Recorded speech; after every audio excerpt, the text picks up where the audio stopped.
Hello दोस्तों, आज के इस वीडियो में हम पावर डिस्ट्रीब्यूशन लाइनों में प्रयोग होने वाले विभिन्न प्रकार के इंसुलेटरों के बारे में जानेंगे।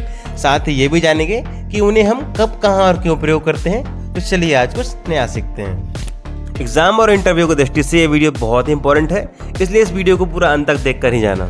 दोस्तों, इंसुलेटर का प्रयोग ओवरहेड लाइनों में कंडक्टरों को एक जगह से दूसरी जगह ले जाने के लिए किया जाता है। ये इंसुलेटर कंडक्टर वायर और सपोर्टिंग स्ट्रक्चर के बीच में इंसुलेशन प्रदान करते हैं। दोस्तों, इंसुलेटर मटेरियल और उनके उपयोग के आधार पर कई प्रकार के होते हैं। चलिए एक एक करके अब हम इंसुलेटर के सभी प्रकारों को बारीकी से समझते हैं। बनाए जाने वाले मटेरियल के आधार पर तीन प्रकार के इंसुलेटर होते हैं। पहला पोर्सिलिन इंसुलेटर, दूसरा ग्लास इंसुलेटर और तीसरा जियोपोल पॉलीमर इंसुलेटर। अब सबसे पहले हम पोर्सिलिन इंसुलेटर के बारे में समझते हैं।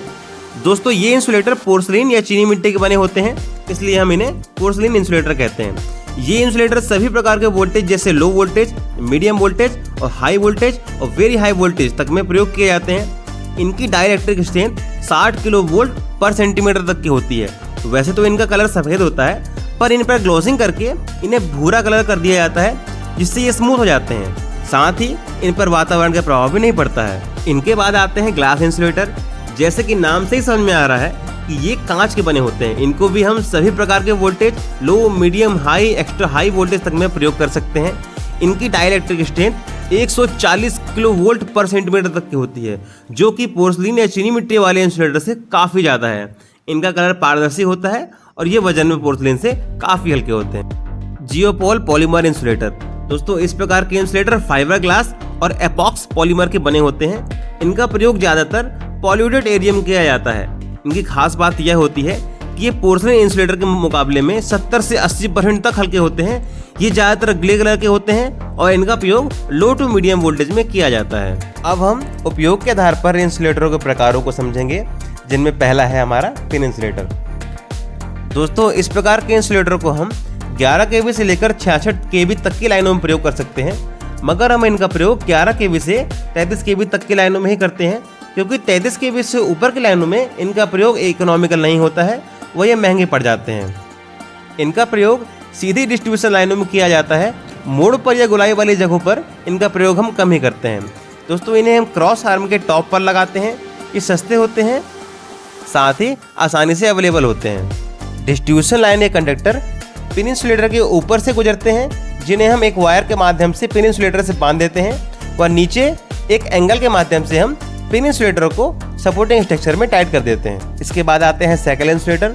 दोस्तों, इस प्रकार के इंसुलेटर को हम सेकेंडरी डिस्ट्रीब्यूशन लाइनों में 220 वोल्ट से लेकर 440 वोल्ट तक में प्रयोग में लेते हैं। इन्हें किसी प्रकार की लाइनें व किसी भी एंगल में प्रयोग किया जा सकता है, चाहे वो हॉरिजॉन्टल हो या वर्टिकल हो।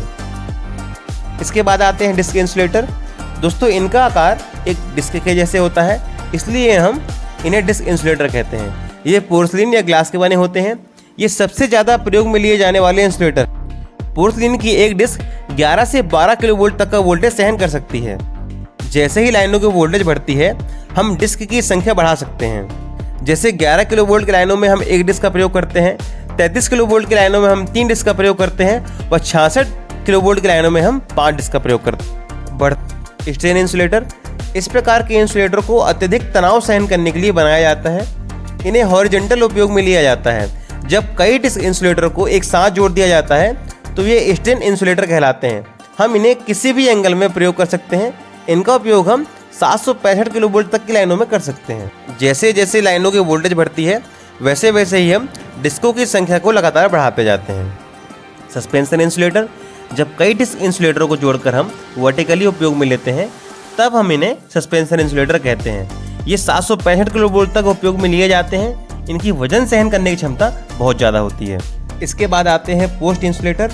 दोस्तों, इनका प्रयोग सबस्टेशन तथा जनरेटिंग सबस्टेशन में किया जाता है। ये बहुत ही मजबूत होते हैं। ये भी पिन इंसुलेटर की तरह ही होते हैं, पर इनके ऊपर तथा नीचे दोनों तरफ क्लैंप होते हैं, जिसमें हम और इंसुलेटर जोड़ सकते हैं। इनका प्रयोग 11 किलो वोल्ट से लेकर 765 किलो वोल्ट तक में होता है। वोल्टेज बढ़ने के साथ साथ इनके शेप तथा साइज बढ़ जाती है। Stay insulator. दोस्तों, जहाँ पर भी डिस्ट्रीब्यूशन लाइनों में ज़्यादा घुमाव होता है या ज़्यादा झुकाव होता है, वहाँ पर हम स्टे वायर लगाते हैं और इन्हीं स्टे वायर के बीच में हम स्टे इंसुलेटर का प्रयोग करते हैं। ये बहुत मजबूत होते हैं और स्टे वायर को 2 अलग अलग हिस्सों में जोड़ने के काम आते हैं। सबसे अंत में हम जानेंगे रील इंसुलेटर। दोस्तों ये एक छोटे आकार के इंसुलेटर होते हैं जो कि पॉलीप्रोपिलीन के बने होते हैं। इनका प्रयोग हम बिजली उपभोक्ताओं को सर्विस कनेक्शन देते समय करते हैं। ये जीआई के सपोर्टिंग वायर को स्ट्रेंथ प्रदान करते हैं। दोस्तों ये वीडियो आपको कैसा लगा? अगर पसंद आया तो लाइक करें और साथ में ही इस वीडियो के बारे में कमेंट सेक्शन में जाके बताएं। हम फिर मिलते हैं आपसे किसी अगले दिन किसी अगले वीडियो के साथ। तब तक के लिए take care and good bye.